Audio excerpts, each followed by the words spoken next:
Sir, we don't see him for proofs for it. Infallible proofs. Proofs that cannot be disproved. Testimonies that will share you to your wall. Praise God. Somebody getting what I'm saying?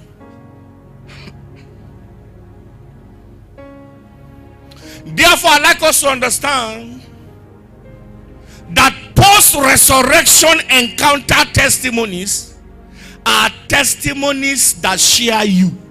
They are not testimonies you share. They are too big. They share you.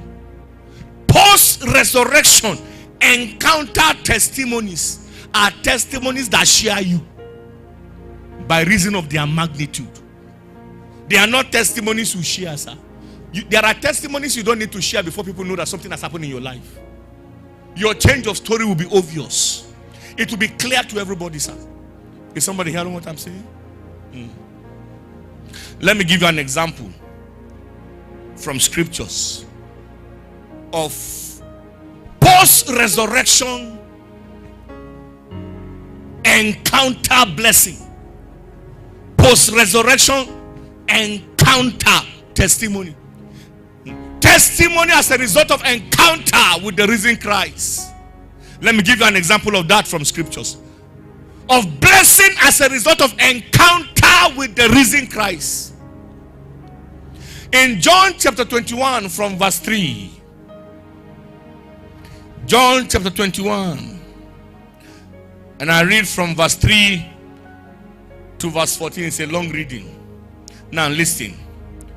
Simon Peter said unto them, I go a fishing.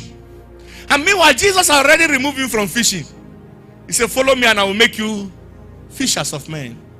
But after the resurrection of Jesus, Peter went back to fishing. Confusion. So Peter said unto the other disciples, I go a fishing. And the other said unto him, we also go with you. Because Jesus already said, Peter, you are the rock on which the church will be built. So when he said I go a fishing, all the other, he has no business with fishing. But because Peter was the leader and said he was going a fishing, Luke said, okay, let me also go. Matthew was a tax collector. Abi? He had no business with fishing. But because Peter said, I will also go with you. Are you following what I'm saying? Watch this. Peter said unto them, I go a fishing. Why didn't the other say, okay, I go tax collecting? Why didn't Luke, the physician, say, I will go consulting? But they all followed Peter, the leader. Are you following what I'm saying? And so they said, we go with you. And so they went forth and entered into a ship immediately. And that night, they did what, sir? They caught nothing. Because they were out of God's plan and purpose for their lives. That night, they caught nothing. But when the morning was now come, Jesus stood on the shore. But the disciples knew not that it was Jesus. Because your eyes of understanding must be open to have an encounter with the risen Christ.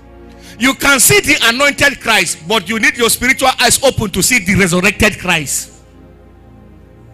Are you hearing me, sir? When the anointed Christ was with them, they were seeing him anyhow. But now they need their spiritual eyes to be open to see the resurrected Christ. They are two different personalities. Is somebody, by reason of the things that happen. Are you getting what I'm saying, sir? And so they knew not that it was Jesus. And Jesus said unto them, children, have you any meat? Meanwhile, he knew that that night they caught nothing. So he was just testing them, if I may use that word. He said, children, have you any meat? They answered him, no. And he said unto them, cast the net on the right side of the ship, and you shall find. They cast therefore, and now they were not able to draw it out for the multitude of fishes. What's the difference between the right side of the ship and the other side that they have been using to fish? Water under the ship is the same. What's the difference between water on the right side of the ship and water on the left side of the ship where they have been fishing? Are you hearing me, sir? Because water under the ship is the same. But Jesus wanted to teach them something, a lesson.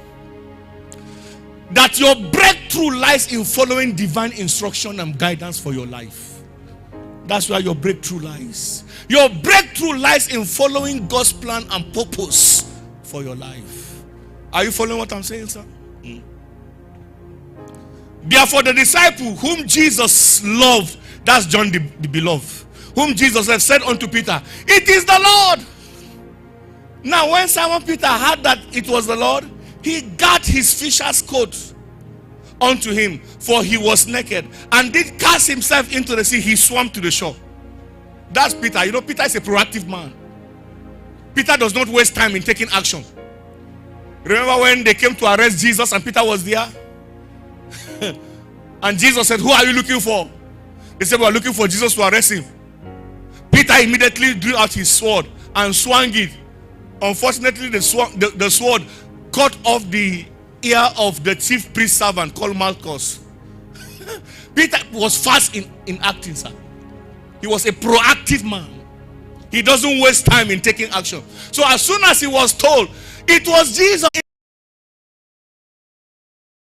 you qualify the testimony.